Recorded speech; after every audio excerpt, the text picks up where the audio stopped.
Assalamualaikum.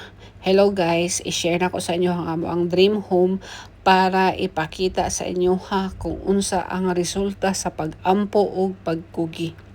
So bago ang tanan guys, magpaila sa ako day si Balot ang ginabaligya tayo kagabi. Joke.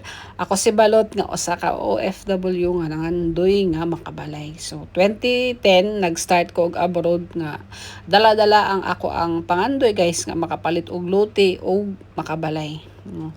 So dili gyud siya ingon anak ka sayon guys no kay daghan dili gyud ay ihatag sa sayon nga paagi kung unsa ang ato ang gusto.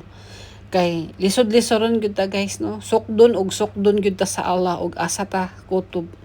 Pero ang akong maingon guys, bisan pag unsa ato ang magiandra, dili gyapon nato walaon ang atong mga pangandoy. Kana bang stay positive bisan pag usahay man negative ang ato ang huna-huna. So nag-start mig pabalay guys 2022.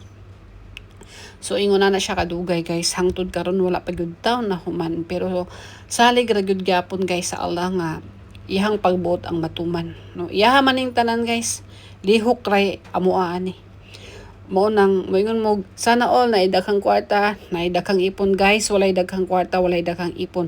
Kung naa may kwarta dra guys nga ginaipit-ipit, planuhan na niyo sakto ug unsaon ninyo pagpabalay kay ang kwarta guys paspas kaayo guys, init sa kamot mao nang ug dili ninyo kanang sa tawag ana dili ninyo sugalan guys ang pagpabalay. Wala gyud guys, mahurot lang nga inyohang kwarta sa wala mo'y makita. Mao nang bahalag kuwang og budget guys, basta sakto sa plano. Mao lang gyud na guys, sakto sa plano na lang magdala, bahalag kuwang sa budget basta kay magbalay. Sunod na pud guys. Thanks.